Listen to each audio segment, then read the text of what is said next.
નમસ્કાર મિત્રો, ગુજરાત ગૌણ સેવા પસંદગી મંડળ દ્વારા લેવામાં આવતી બિન સચિવાલય ક્લાર્કની પરીક્ષાનો વિભાગ 2 એટલે કોમ્પ્યુટર ટેસ્ટ. કોમ્પ્યુટર ટેસ્ટની આપણે અભ્યાસક્રમ વિશેની માહિતી મેળવવાના છે. અભ્યાસક્રમને આપણે સમજતા પહેલા એક વાક્યને સમજી લઈએ. A goal without a plan is just a wish. આયોજન વગર આપણું લક્ષ્ય એ માત્ર આપણી ઈચ્છા છે. આયોજન એ અડધી સફળતા તરીકે એની ગણતરી કરવામાં આવે છે. કોમ્પ્યુટરના વિભાગ 1 અને 2 ને સાથે લઈને આપણે ચાલીશું તો સફળતા વહેલી તકે મળશે અને જરૂરથી મળશે, જેથી આપણે કોમ્પ્યુટરના ટેસ્ટ જે છે તેના અભ્યાસક્રમને સમજી લઈએ અને પ્લાન કરીને એને કઈ રીતે આપણે સફળ રીતે પાર કરી શકીએ તેનું આયોજન કરીને ચાલવાનું રહેશે. કોમ્પ્યુટરની ટેસ્ટ જે છે તેમાં બે વિભાગ હોય છે, ટાઈપિંગ વિભાગ અને કોમ્પ્યુટરની પાયાની જાણકારીનો વિભાગ. ટાઈપિંગ વિભાગમાં આપણને ગુજરાતી ટાઈપિંગ 20 માર્કનું, અંગ્રેજી ટાઈપિંગ 20 માર્કનું, જે અલગ અલગ 20-20 માર્કનું પૂછી શકે અથવા સાથે 40 માર્કનું પણ આપી દેવામાં આવે છે. કોમ્પ્યુટરની પાયાની જાણકારીના વિભાગમાં આપણને Microsoft Word, Microsoft PowerPoint, Microsoft Excel અને માઇક્રોસોફ્ટ આઉટલુક. આઉટલુકમાં આપણને ઈમેલની પ્રક્રિયા જોવા મળે છે, કેમ કે આઉટલુક એ ઈમેલ ક્લાયન્ટ તરીકેનું કામ કરે છે, જેનો માર્ક રહેશે 60. ગુજરાતી ટાઈપિંગને આપણે સમજીએ તો શ્રુતિ ફંડમાં પૂછવામાં આવે છે. ઇન્ડિક ગુજરાતી ઇન્ડિક ઇનપુટ તેમાં ઇન્સ્ટોલ થયેલું જોવા મળે છે. તેમાં વર્ઝન 2 કે 3 જોવા મળે છે, જે આપણને વિન્ડોઝ 7, વિન્ડો 8 કે વિન્ડો 10 ઓપરેટિંગ સિસ્ટમ પ્રમાણે 32 કે 64 બીટ પ્રમાણે ઇન્સ્ટોલ થયેલું જોવા મળશે. જેમાં કુલ 8 જેટલા કીબોર્ડ આવેલા હોય છે, જેમાંથી આપણે મનપસંદ કીબોર્ડ સિલેક્ટ કરીને આપણે ટાઈપ કરી શકીએ છીએ. અંગ્રેજી ટાઈપિંગમાં આપણને ટાઈમ ન્યૂ રોમન ફોન્ટમાં મોટે ભાગે ટાઈપિંગ કરવાનું જોવા મળે છે, પણ બીજી ફોન્ટમાં પણ આપણને પૂછી શકે છે. અહીં આપણે પ્રેક્ટિકલને નમૂના જોઈએ તો આ રહેશે ગુજરાતી ટાઈપિંગનો નમૂનો અને આ રહેશે અંગ્રેજી ટાઈપિંગનો નમૂનો.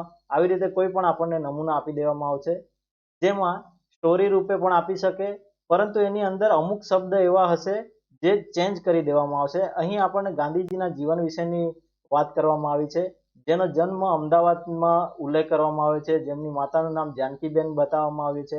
આવી રીતે અમુક શબ્દ ચેન્જ કરીને આપણને આપી દેવામાં આવશે, જેથી આપણે પરીક્ષામાં આપણે જે ટાઈપ કરીએ છીએ તેની સ્પીડમાં આપણે આ શબ્દને ભૂલીને આપણા મનમાં રહેલા એમના ખરેખરના સ્થળ કે નામોને આપણે ટાઈપ કરી દેતા હોય છે. આવી રીતે ભૂલ થવાની શક્યતા રહેલી હોય છે, જેથી આપણે આ વસ્તુ ખાસ ધ્યાન રાખવાની હોય છે ટાઈપિંગ વિભાગમાં. માઇક્રોસોફ્ટ વર્ડમાં આપણને 3 વસ્તુ પૂછી શકે: ટેન્ડર નોટિસ, આપેલા ફકરાને ફોર્મેટિંગ કરવાનું અને મેલ મર્જ. આ 3 વિભાગને જોઈએ તો આવી રીતે આપણને ટેન્ડર નોટિસ પૂછી શકે.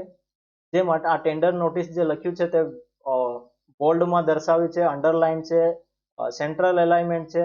આવી રીતે આ ટેક્સ્ટ બોક્સ ઉમેરવામાં આવ્યું છે, અહીં સ્પેસ છોડવામાં આવી છે, હાઇપરલિંક આપવામાં આવી છે. હાઇપરલિંક પર આપણે પોઇન્ટર લઈ જતા આપણને આંગળીનું નિશાન જોવા મળે છે. હાઇપરલિંકને રિમૂવ કરવું હોય તો માઉસનું રાઈટ ક્લિક દબાવી હાઇપરલિંક રિમૂવનું ઓપ્શન આવશે, જેના પર ક્લિક કરી આપણે રિમૂવ પણ કરી શકીએ છીએ. અને પછી આવશે આ છે ટેબલ આપણને ઇન્સર્ટ કરવાનું પૂછી શકે. અહીં આપણને હાઇલાઇટ કરવા માટેનું પણ કહી શકે. આવી રીતે આપણને આ જે માહિતી છે તે ગુજરાતી કે અંગ્રેજી બંને ભાષામાં આપણને ટાઈપ કરવાનું હોઈ શકે, અને એની નીચે વધારાની શરતો પણ આપી હોય તે પણ આપણે કદાચ ટાઈપ કરવાની આવી શકે. આવી રીતે આપણને ટેન્ડર નોટિસમાં પ્રેક્ટિકલ પૂછી શકે. બીજું જે પ્રેક્ટિકલ છે તે છે ફકરાને ફોર્મેટિંગ કરવાનું. ફોર્મેટિંગ કરવા માટે આપણને અમુક લિસ્ટ આપી દેવામાં આવશે પ્રશ્ન રૂપે કે આ વસ્તુ તમારે કરવાની છે. અહીં આપ્યું છે કે બોલ્ડ ઇટાલિક અસર આપો, સ્પેસ એલાઇનમેન્ટ આપવાનું, એલાઇનમેન્ટ ચેન્જ કરવાનું છે, જસ્ટિફાઈ, અહીં લેફ્ટ આપ્યું છે, પછી આ રાઈટ એલાઇનમેન્ટ આપ્યું છે. આવી રીતે ફોન્ટને સ્ટાઇલમાં બોલ્ડ ઇટાલિક કરવા માટે, રિમૂવ કરવા માટે અને તેને હાઇલાઇટ કલર તરીકે ઉમેરવા માટે પણ આપણે આપી શકે. અહીં જે આપ્યું છે તે છે બોલ્ડ કે ઇટાલિક કરો, જી ગુજરાતીને લાઇન સ્પેસ 1.5 રાખો, જસ્ટિફાઈ એલાઇનમેન્ટ આપો, મહેસૂલ વિભાગ શબ્દની નીચેથી લીટી દોરી ઘાટા બનાવો, સ્નેહી મિત્રો નીચેથી આપણને લીટી કાઢી નાખવાની, આ જે લીટી જે આપી છે અંડરલાઈન તે કાઢવા માટે આપ્યું છે. આવી રીતે આપણને આ જેટલા પણ પ્રશ્ન આપ્યા છે એવી રીતે આપણે અમુક પ્રશ્ન આપણને ફોર્મેટિંગ કરવા માટે આપી શકે તે પ્રમાણેનો આ ફકરાને આપણને ફોર્મેટિંગ કરવાનું રહેશે. આ ફકરાને આપણે તૈયાર થયેલું જોઈએ તો કે આપણને આવી રીતે આ ફકરો તૈયાર થયેલો જોવા મળશે. આ જે પાછળ બેકગ્રાઉન્ડમાં જે જી સ્ટડી ગુજરાતી લખ્યું છે તે વોટરમાર્ક આપવામાં આવ્યું છે. અને ત્રીજું જે પ્રેક્ટિકલ છે તે છે મેલ મર્જ. મેલ મર્જનો ઉપયોગ આપણે એક વસ્તુ એક કરતાં વધારે વ્યક્તિઓને મોકલવી હોય તો એમના નામો વારે ઘડી ટાઈપ કરવા કરતાં આપણે એક લિસ્ટ બનાવી એને જ આપણે મેલ મર્જ કરીને સેન્ડ કરી શકીએ છીએ. એક જ લેટર આપણે અનેક વ્યક્તિને એકી સાથે મોકલી પણ શકીએ છીએ. આને આપણે પ્રેક્ટિકલ તરીકે જોઈએ તો આપણે પહેલા તો આને રિમૂવ કરી દઈએ. અહીં આપણે સિલેક્ટમાં જવાનું રહેશે. ન્યૂ લિસ્ટ ટાઈપ કરવી હોય તો ન્યૂ લિસ્ટમાં, અને પહેલેથી બનાવી રાખી હોય તો એક્ઝિટિંગમાં. એક્ઝિટિંગ અહીંથી પહેલેથી બનાવી રાખી છે એટલે એક્ઝિટિંગમાં જઈશું. ડેસ્કટોપ પર ફાઇલ મૂકી છે એટલે ડેસ્કટોપ જે તે ફાઇલને સિલેક્ટ કરવાનું રહેશે. અહીં ઓલરેડી સિલેક્ટ કરેલી ફાઇલ છે એટલે લેવામાં આવતું નથી. અહીં ફાઇલ ઓલરેડી સિલેક્ટ છે એટલે આપણને લિસ્ટ જ ડાયરેક્ટ આપી દેવામાં આવી છે.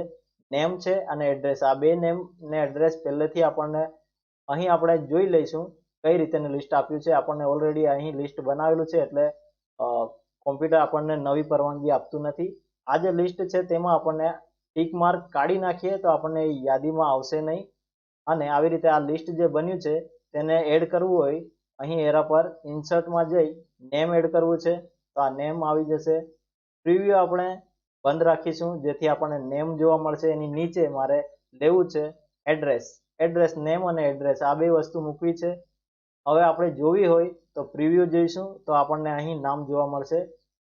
અહીં આપણને જે પ્રમાણે આપણે નેક્સ્ટ કરીશું એવી રીતે આપણને નામો બદલાતા જોવા મળશે. અહીં 4 લિસ્ટ છે, 4 નામો આપ્યા છે એટલે 1 2 3 4 આવી રીતે બદલાયેલા જોવા મળશે, જેને આપણે ડાયરેક્ટ ઈમેલ પણ કરી શકીએ છીએ અને પ્રિન્ટ પણ આપણે કરી શકીએ છીએ.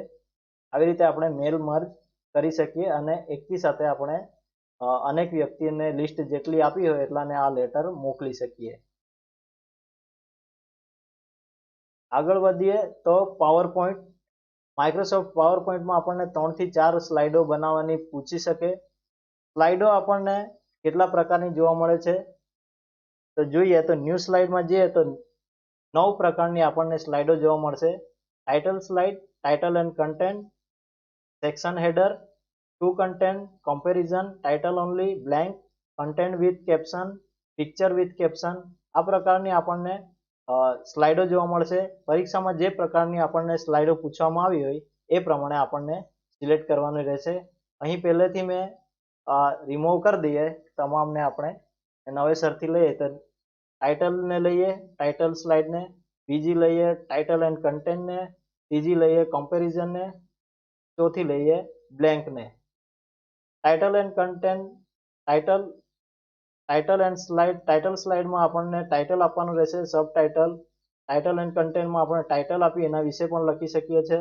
કમ્પેરિઝનમાં આપણે કમ્પેરિઝન તરીકે પણ તફાવતને દર્શાવી શકીએ છીએ. અને બ્લેન્ક જે છે તેની અંદર લખવું હોય તો આપણે ઇન્સર્ટમાં જઈ ટેક્સ્ટ બોક્સ લઈને આપણે ટેક્સ્ટ બોક્સ ઉમેરી એની અંદર પણ લખી શકીએ છીએ અને બીજું વર્ડ પણ ઉમેરીને લખી શકીએ છીએ. આ પ્રમાણે આપણે પરીક્ષામાં જે પણ સ્લાઇડો પૂછી હોય તે આપણે ઉમેરી શકીએ છીએ અને પ્રેક્ટિકલ કરી શકીએ છીએ. આગળ વધીએ તો માઇક્રોસોફ્ટ એક્સેલ. માઇક્રોસોફ્ટ એક્સેલમાં આપણને સ્પ્રેડશીટ પૂછવામાં આવતી હોય છે. સ્પ્રેડશીટમાં આપણને માર્કશીટ, સેલરી રિપોર્ટ, બિલ, વ્યાજની ગણતરી, સામાન્ય ગણતરી જેવી અનેક વસ્તુઓ આપણને પૂછી લેવામાં આવતી હોય છે. સ્પ્રેડશીટના નમૂના જોઈએ તો આ પ્રમાણે અહીં તમે જોઈ શકો છો. આ માર્કશીટનો નમૂનો છે, સેલેરી રિપોર્ટનો નમૂનો છે, બિલનો નમૂનો છે, આ બીજો એક બિલનો નમૂનો છે, ઇન્ટરેસ્ટ કેલ્ક્યુલેશનનો નમૂનો છે, બેઝિક કેલ્ક્યુલેશનનો નમૂનો છે. આવી રીતે અનેક પ્રેક્ટિકલો આપણને પૂછી શકે. અહીં આપણને માત્ર આ એક નમૂના તરીકે આપણે ખ્યાલ મેળવ્યો. આગળ જોઈએ તો આઉટલુક. માઇક્રોસોફ્ટ આઉટલુક એ ઈમેલ ક્લાયન્ટ તરીકેનું કામ કરે છે. તેમાં આપણે એક કોઈ પણ એડ્રેસ પર મેલ કરવાનો રહેશે, ફોટો કે ફાઇલ એટેચ કરવાની રહેશે અને કેલેન્ડરમાં રિમાઇન્ડર મૂકવા, કન્ટેન્ટ એડ કરવા, આવી રીતે આપણને જે પણ પરીક્ષામાં પૂછ્યું હોય તે આપણે એમાં પ્રેક્ટિકલ કરવાનું રહેશે. આઉટલુકને સમજીએ તો કે આઉટલુકમાં મેલ છે. મેલ વિભાગ આપણે જે પ્રમાણે જીમેલ કે યાહૂમાં યુઝ કરીએ છીએ એ જીમેલ કે યાહૂ આપણે જે પણ સુવિધામાંથી આપણે યુઝ કરતા હોય તેને આપણે આઉટલુકમાં એટેચ કરીને એ મેલને આપણે અહીં યુઝ કરી શકીએ છીએ. મેલ વિભાગમાં આપણને ઇનબોક્સ તમામ જોવા મળશે. કેલેન્ડરમાં જઈએ તો આપણને તારીખ પ્રમાણે આપણે કેલેન્ડરમાં રિમાઇન્ડર મૂકી શકીએ અને એમના સમય પ્રમાણે પણ રિમાઇન્ડર મૂકી શકીએ. ડબલ ક્લિક કરતા આપણને રિમાઇન્ડર મૂકવા માટે આવી જશે, જેમાં આપણે તારીખ, સમય, કયા દિવસે કઈ પ્રકારનું આપણે રિમાઇન્ડર મૂકવું છે તે સેવ કરી શકીએ છીએ. ત્રીજું છે કોન્ટેક્ટ પણ આપણે ઉમેરી શકીએ છીએ. કોન્ટેક્ટ આપણે કઈ પ્રમાણે લિસ્ટ જોવા મળશે તેની યાદી છે. ડબલ ક્લિક કરતા આપણને કોન્ટેક્ટ ઉમેરવા માટેનું બોક્સ આવી જશે, જેમાં આપણે નામ અને ફોટો પણ મૂકીને અહીં પ્રિવ્યુ પણ જોઈ શકીએ છીએ. આવી રીતે સેવ કરી શકીએ છીએ. આ છે માઇક્રોસોફ્ટ આઉટલુક. આ પહેલા આપણે છેલ્લા 5 વર્ષમાં પૂછાયેલ કોમ્પ્યુટર સંબંધિત પ્રશ્નનો પણ વિડીયો બનાવ્યો છે. તમે તેને પણ જોઈ શકો છો અને તમને આ વિડીયો ગમ્યો હોય તો ચેનલને સબસ્ક્રાઇબ કરો, મિત્રોને શેર કરો અને વિડીયોને લાઈક કરો, જેથી આવા બીજા નવા વિડીયો બનાવવાની મને પણ પ્રેરણા મળે. તમે મારી સાથે ટેલિગ્રામ પર જોડાઈ શકો છો અને ઈમેલ પણ કરી શકો છો. જય જય ગરવી ગુજરાત. જય હિન્દ.